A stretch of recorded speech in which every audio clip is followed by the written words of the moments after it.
अंतर्राष्ट्रीय सहकारिता वर्ष 2025 के अंतर्गत भोपाल के अपेक्स बैंक स्थित समन्वय भवन में आयोजित अखिल भारतीय सहकारिता सप्ताह में मध्य प्रदेश के सभी संभागों से प्रतिनिधि शामिल हुए, जहां सहकारिता आंदोलन को मजबूत बनाने पर विस्तृत चर्चा हुई।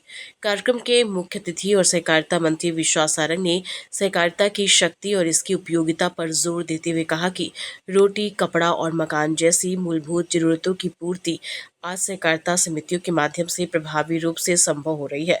उन्होंने उत्कृष्ट प्रदर्शन करने वाली सहकारी बैंकों और पैक्स का सम्मान किया और बताया कि सरकार का लक्ष्य ग्रामीणों और शहरी दोनों अर्थव्यवस्थाओं को सहकारिता के जरिए मजबूत करना है। CPPP मॉडल के माध्यम से पैक्स को कॉरपोरेट से जोड़ने पर उन्होंने कहा कि इससे किसानों और कर्मचारी दोनों को लाभ मिलेगा। मंत्री सारंग ने पैक्स कर्मचारियों के लिए इंसेंटिव योजना, नए व्यापार मॉडल विकसित करने पर पुरस्कृत करने और डिफॉल्टर किसानों के लिए विशेष योजना लाने की भी घोषणा की। उन्होंने पारदर्शिता, सुव्यवस्था और विशेषज्ञ कंसल्टेंट्स की मदद से सहकारिता व्यवस्था को आधुनिक और सुदृढ़ करने का संकल्प जताया, जिससे आने वाले समय में सहकारिता रोजगार सृजन का बड़ा मंच बन सके। जेल में आप जाओगे तो रोटी मिलती है, समय से मिलती है।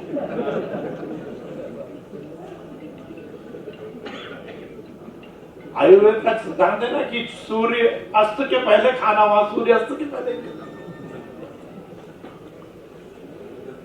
तन ढकने को कपड़ा भी मिलता है, और सर ढकने को तो बैरक इतने बड़े बड़े होते हैं, अपनी मोहल्ला जितनी कॉलोनी हो उसका एक बैरक होता है,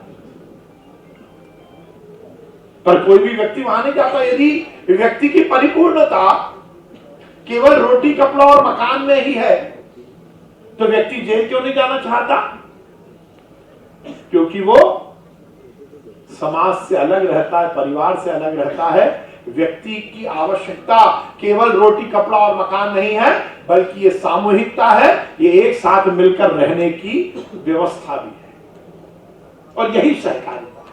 मतलब व्यक्ति की परिपूर्णता केवल रोटी, कपड़ा और मकान नहीं है, और इसलिए सहकारिता के बगैर किसी समाज की कल्पना, परिकल्पना नहीं की जा सकती।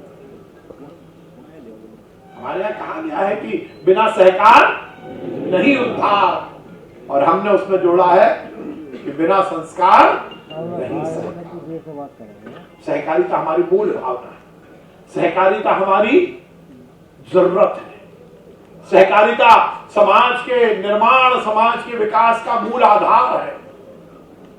बिना सहकारिता के किसी समाज की परिकल्पना नहीं की जा सकती, और इस बात को आदि अनादि काल से दुनिया में हर देश ने स्वीकार किया है।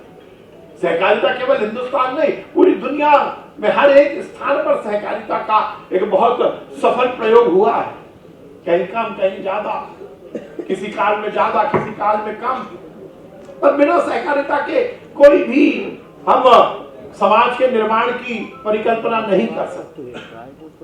हमारे देश में भी सहकारिता के बहुत अच्छे अच्छे आंदोलन हमें देखने को मिलते हैं। अमूल हमारे सामने एक ऐसा सफल उदाहरण प्रस्तुत करता है जिसने पूरी दुनिया में अपनी साख बनाई है।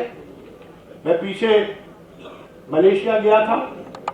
भोपाल से आदित्य सराठी की रिपोर्ट।